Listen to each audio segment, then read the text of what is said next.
Check, check. Mic check 1 2. Mic check 1 2. All right, so this video, I'm going to read this short section in this book. The section is titled Magickal Backlash.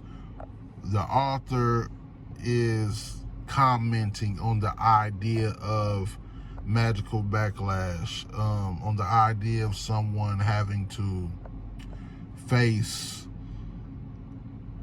bad karma for using magic to attack someone. All right, so I'm just going to read the section and we can go from there. Magickal Backlash.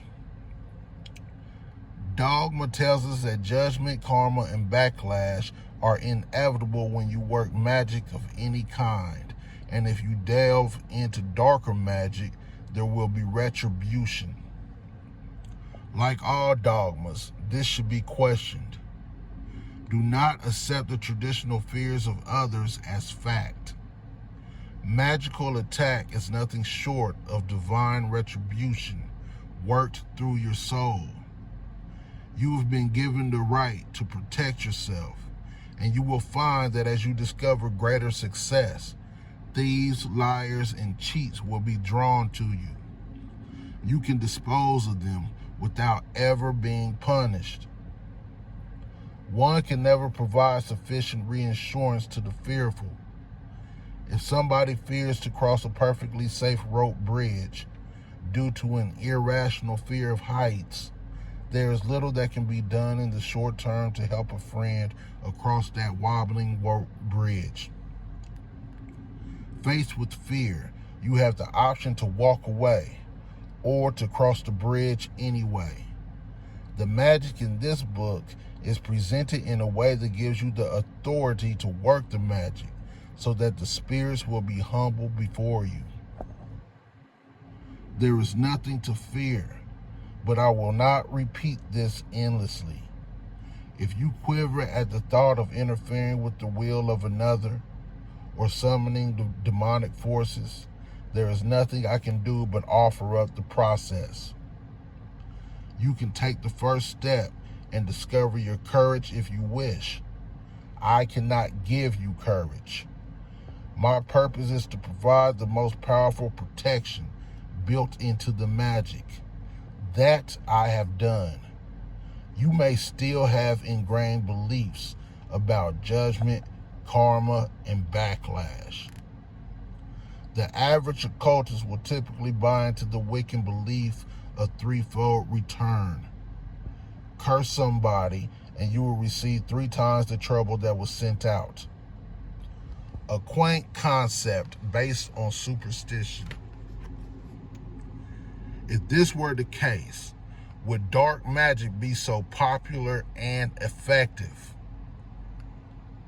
Although referred to as a universal law, this is nothing more than a belief repeated so often that it is accepted as fact. A lifetime of observation has shown me that there is no backlash, even when curses are cast casually and without protection. Guilt is the only emotion that can bring you harm. When you regret your attacks, you open yourself to some discomfort, which is why you are urged to attack with courage and authority. If you are afraid of demons, you have misunderstood the power structures that are integral to magic. Demons are not more powerful than you.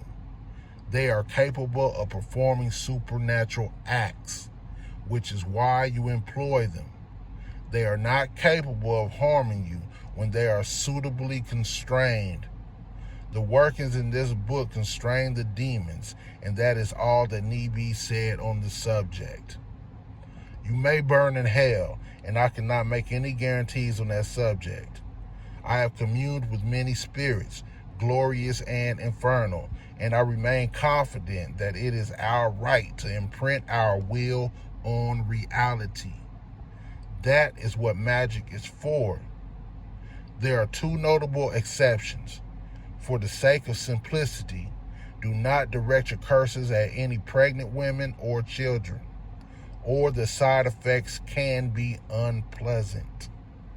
Curse any adult you want, but leave children and pregnant women out of your magical attacks. What if a woman is in early pregnancy and you have no way of knowing? It is difficult to be certain, but my experience is that the negative side effects only occur when you know the woman in question is pregnant. Proceed with some caution when there is any cause to suspect a woman may be pregnant. If you are suffering at the hands of a pregnant woman, the rituals to silence, bind, and bring peace can be used without complication. It is not recommended that any of the magic be directed at children. All right. So I feel like this is a good read for a person like myself who hasn't yet had to dive into any magic as far as cursing anybody or using magic to attack anyone. I do protection magic.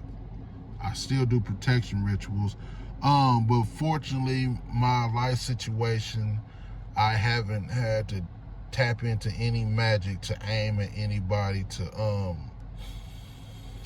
kick their ass. All right, but I felt this was a good read in the book. The book that I'm reading from is Magickal Attack.